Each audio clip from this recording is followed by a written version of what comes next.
حافظ ابو النعیم نقل کرتے ہیں، یہ واقعہ شیخ الحدیث نے حضرت مولانا زکریہ کاندھلوی نور اللہ مرقدہم نے فضائل درود پاک کے اندر لکھا ہے کہ حافظ ابو النعیم نور اللہ مرقدہم نے حضرت سفیان ثوری نور اللہ مرقدہم کے حوالے سے نقل کیا۔ حضرت سفیان فرماتے ہیں کہ میں جا رہا تھا، ایک نوجوان کو میں نے دیکھا کہ وہ قدم اٹھا رہا ہے تو کہہ رہا ہے اللہم صلی علی محمد، قدم رکھ رہا ہے تو کہہ رہا ہے اللہم صلی علی محمد، یعنی اتنی بار درود پڑھ رہا ہے۔ آپ اندازہ لگائیں کہ یہاں سے اگر 10 فٹ تک جائے تو 1 فٹ کا قدم ہوتا ہے تو 40 دفعہ درود ہو گیا، اتنا درود پڑھ رہا تھا۔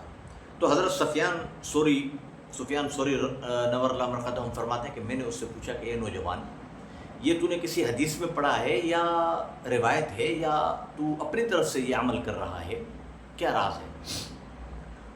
تو اس نوجوان نے کہا کہ تو کون ہے بھائی، پوچھنے والا تو کون ہے؟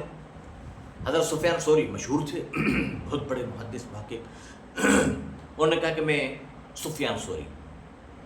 تو اس نوجوان نے اس سے کہا کہ اچھا عراق والے، سفیان ثوری عراق والے؟ حضرت سفیان ثوری نے فرمایا کہ ہاں میں عراق والا۔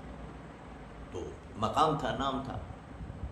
پھر اس نوجوان نے پھر بھی یہ عمل ایک دم نہیں بتایا، کہا کہ اچھا تو یہ بتا کہ تو اللہ کو کیسے پہچانتا ہے، معرفت کیسے حاصل ہوئی تجھے؟ کہا کہ میں، حضرت سفیان فرماتے ہیں، میں نے اللہ کو اس طریقے پر پہچانا کہ وہ دن کو رات میں تبدیل کرتا ہے، رات کو دن میں تبدیل کرتا ہے، ماں کے پیٹ میں بچے کی شکل سے بچہ نکالتا ہے۔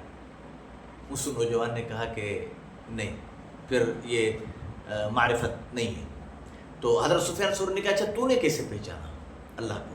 یہ اللہ والوں کی باتیں ہیں، ہر کسی کے سمجھ میں آنے والی بات نہیں، مقصد صرف درود کی فضیلت سمجھو۔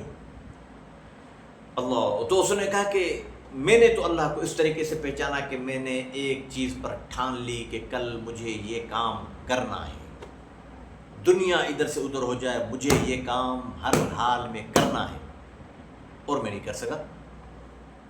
تب مجھے پتا پڑا کہ کوئی اوپر ہستی ہے جو میرے کام کے کرنے نہ کرنے پر وہ قابض ہے، وہ قدرت رکھتی ہے، وہ ہستی، اور وہ اللہ ہے۔ جب وہ چاہتا ہے تو میرے کام ہو جاتے ہیں، جب وہ نہیں چاہتا کتنی بھی طاقت کے ساتھ ٹھان لوں کہ میں یہ کام کروں گا، نہیں کر پاتا۔ تو کہا کہ اچھا یہ تجھے جو تو پڑھ رہا تھا درود اب بتا دے کہ یہ کیا مسئلہ ہے۔ صرف اتنا درود، اتنا کتنا پڑھنا ہے؟ اللہم صلی علی محمد وعلی آل محمد، اللہم صلی علی محمد وعلی آل محمد۔ تو اس نے کہا کہ وہ جو نوجوان تھا اس نے کہا کہ میں اپنی والدہ کے ساتھ حج پر گیا ہوا تھا۔ اب یہ واقعہ بتا رہا ہے کہ کس طریقے پر مجھے یہ درود ملا، خود حضور پاک صلی اللہ علیہ وسلم نے دیا، لیکن کس طریقے پر؟ یہ حضور کا معجزہ ہے۔ تو اس نے کہا کہ میں حج پر گیا ہوا تھا، میری والدہ کا انتقال ہو گیا، میری والدہ کا منہ کالا ہو گیا، بالکل کالا ہو گیا۔ یہ شیخ الحدیث حضرت زکریا نے فضائل درود شریف میں لکھا ہے۔ اور ان کا پیٹ سوج گیا، میری ماں کا پیٹ سوج گیا بہت بڑا۔ میں پریشان ہو گیا کہ کیا ہوگا، لوگ دیکھ کر کیا کہیں گے، بڑا پریشان تھا میں۔ اتنے میں آسمان سے حجاز کی طرف سے ایک بادل آیا، اس میں سے ایک شخصیت نکلی اور انہوں نے میری ماں کے منہ پر ہاتھ پھیرا، وہ چمکدار سفید چہرہ ہو گیا اور پیٹ کا ورم بھی جاتا رہا۔ میں نے ان سے عرض کیا کہ آپ کون ہیں حضرت، اتنے مشکل وقت میں میری مدد کی ہے؟ تو اس نے کہا کہ میں تیرا نبی محمد صلی اللہ علیہ وسلم، میں تیرا نبی محمد ہوں۔ تو کہا کہ میں نے کہا یا رسول اللہ مجھے کوئی نصیحت فرما دیجئے۔ تو یہ حضور علیہ السلام نے نصیحت فرمائی کہ قدم اٹھائے تو پڑھا کر اللہم صلی علی محمد، قدم رکھے تو پڑھا کر اللہم صلی علی محمد۔ اس میں 2 باتیں ظاہر ہوئیں۔